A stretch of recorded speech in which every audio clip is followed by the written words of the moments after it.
नमस्कार दोस्तों, आज हमारे साथ एक बहुत ही भारी भरकम शख्सियत, उत्तर प्रदेश की राजनीति में दबदबा रखने वाले पूर्व कैबिनेट मंत्री और वर्तमान में कांग्रेस में शामिल हो चुके नसीमुद्दीन सिद्दीकी साहब मौजूद हैं। हम उनसे उत्तर प्रदेश की सियासत पर शॉर्ट में चर्चा करेंगे और उनसे कुछ जानना चाहेंगे कि किस तरीके से राजनीतिक समीकरण बन रहे हैं और आने वाले समय में उनकी पार्टी कितनी सीटों पर चुनाव लड़ेगी या किसी से गठबंधन करेगी। नमस्कार। नमस्कार सर, आपका सबसे पहले स्वागत है और मैं पहला सवाल आपसे ये जानना चाहूँगा कि बहुजन समाज पार्टी में मुख्यमंत्री के बाद सबसे ज़्यादा जो पावरफुल नेता के रूप में थे वो आप थे। आप अब कांग्रेस पार्टी में शामिल हो चुके हैं। उत्तर प्रदेश की वर्तमान भारतीय जनता पार्टी को सत्ता से कैसे बेदखल किया जाए, उसके लिए क्या रणनीति है? देखिए, मुझे कांग्रेस में शामिल हुए इस महीने की 22 तारीख को 3 साल हो जाएंगे। इस बीच में मैंने कांग्रेस को अच्छी तरीके से समझा है, देखा है। कांग्रेस के लीडर्स के बारे में मैं सिर्फ इतना कहूंगा, चाहे सोनिया जी हों, राहुल जी हों, प्रियंका जी हों, कि उनके जैसे लीडर्स भारतवर्ष में कोई और नहीं है। जहां तक भारतीय जनता पार्टी को सत्ता से उखाड़ फेंकने की आपने बात कही है, हमारा यहां पे मकसद भारतीय जनता पार्टी को सत्ता में उखाड़ फेंकने का नहीं है। अगर भारतीय जनता पार्टी सही काम कर रही होती तो उसको सत्ता से हटाने का सवाल ही नहीं था। चूंकि भारतीय जनता पार्टी से, चाहे वो केंद्र की मोदी जी की सरकार हो या प्रदेश की योगी जी की सरकार हो, उत्तर प्रदेश के साथ साथ पूरे देश की जनता त्रस्त है। जो भी उन्होंने वादे किए सारे के सारे खोखले और झूठे निकले, और जो फैसले मोदी जी ने लिए, योगी जी ने लिए, ऐसे फैसले हिंदुस्तान तो छोड़िए, दुनिया के किसी देश की सरकारों ने नहीं लिए। और जो योगी जी और मोदी जी की सरकार में हुआ, दुनिया में ऐसा नहीं हुआ। मिसाल के तौर पे जो पिछली मोदी जी की सरकार थी, ये तो दूसरी, पहली सरकार की बात कर रहा हूं, उसमें एक रिकॉर्ड कायम हुआ जो दुनिया में कहीं नहीं हुआ कि सुप्रीम कोर्ट के 4 वरिष्ठ जज प्रेस मीडिया के सामने आए और उन्होंने कहा इस देश का लोकतंत्र खतरे में है। देश के लोकतंत्र का जिम्मेदार कौन है? तो सवाल यह पैदा होता है, खतरा कहां से आ गया? तो खतरा तो मोदी जी से आया। लोकतंत्र की जिम्मेदारी तो सबसे पहले उन्हीं की है सबकी, लेकिन बाकी सब बाद में। सीबीआई के डायरेक्टर को रातों रात हटा दिया गया। आरबीआई के गवर्नर का क्या हुआ? 2 मिनट में नोटबंदी का फैसला बिना तैयारी के ले लिया गया। कोरोना जो है वो हमारे देश में देश का मर्ज नहीं है, ये आया नहीं, मोदी जी ने बुला लिया नमस्ते ट्रंप करके। ट्रंप की जो सिक्योरिटी थी वो आई,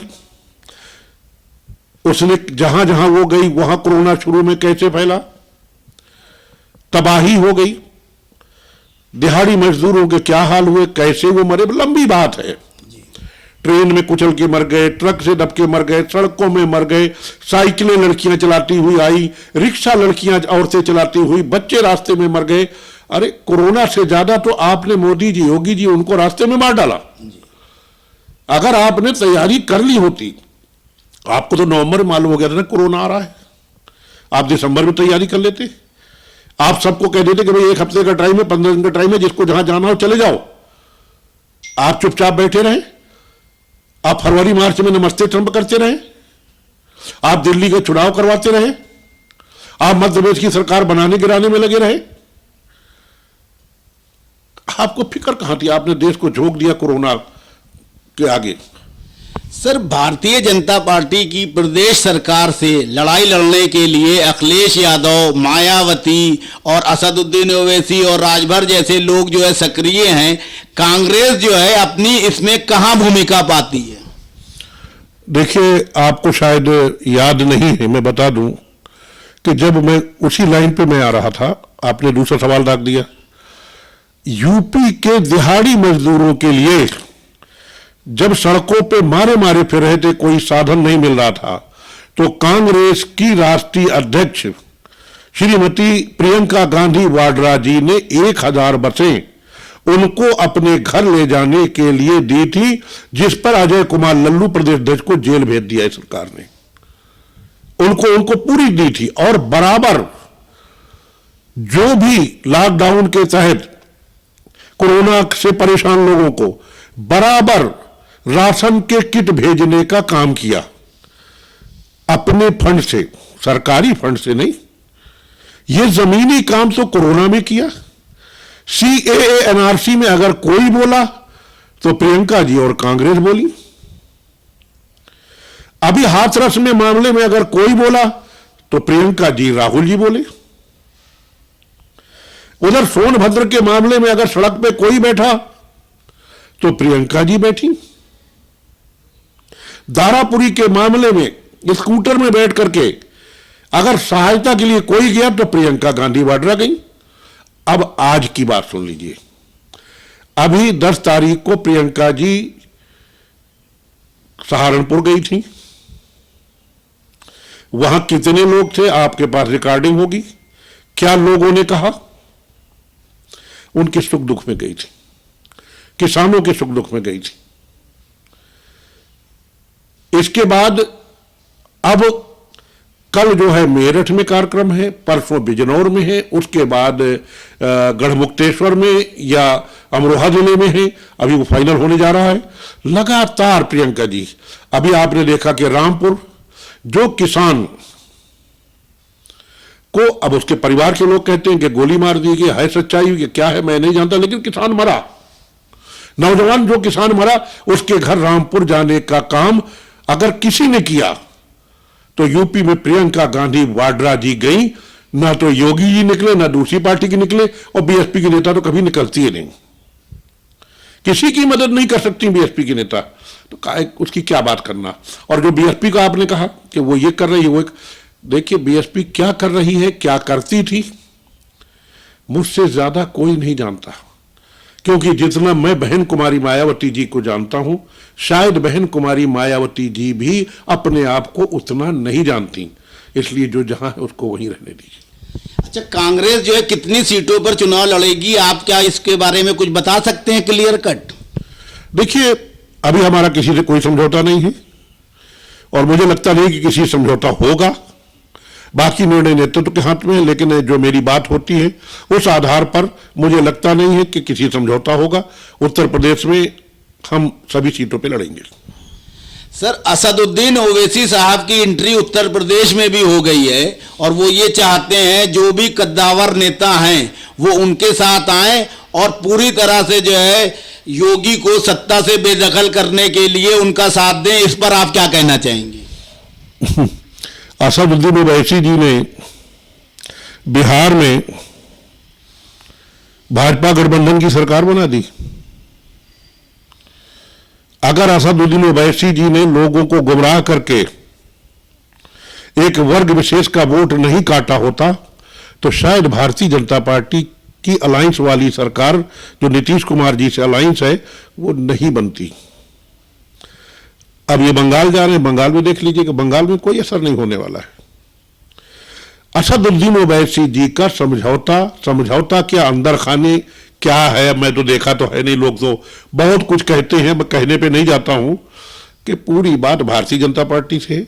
वो ऐसे शब्द बोलते हैं, ऐसे लफ्ज बोलते हैं, ऐसे कदम उठाते हैं, ऐसी बात बोलते हैं जिसका सीधे फायदा भाजपा को मिले, और वो बिहार में नमूना है।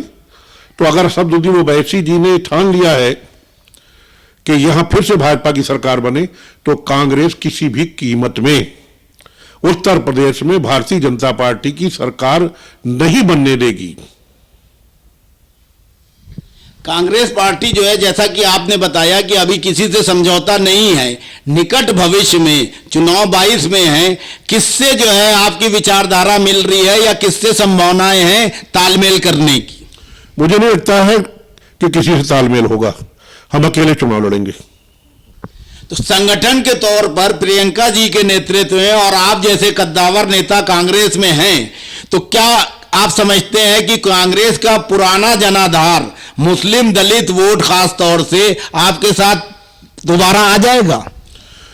देखिए, अपने तजुर्बे के बेस पे मैं कहता हूं, मुस्लिम दलित तो इंशाल्लाह आएगा ही आएगा, उसके साथ साथ और भी आएंगे। अपर कास्ट की जो बिरादरियां हैं वो, बैकवर्ड की जो बिरादरियां हैं वो, ये आएंगी। एक दिन में न ये गई है ना एक दिन में आएंगी। शुरुआत 2022 से होगी और अभी से बोल रहा हूं, इसको अपनी रिकॉर्डिंग को संभाल करके रखिएगा। 2024 पार्लियामेंट के चुनाव के बाद एक बार जरूर देख लीजिएगा। शुरुआत अभी हो गई है, बढ़ रही है।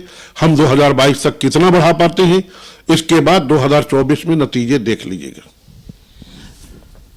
तो ये थे उत्तर प्रदेश के कद्दावर नेता नसीमुद्दीन सिद्दीकी साहब, जिन्होंने खास तौर से अभी उत्तर प्रदेश के मामले पर अपने विचार व्यक्त किए। अगली बार फिर किसी खास शख्सियत से मिलते हैं, तब तक के लिए इजाजत दीजिए। नमस्कार।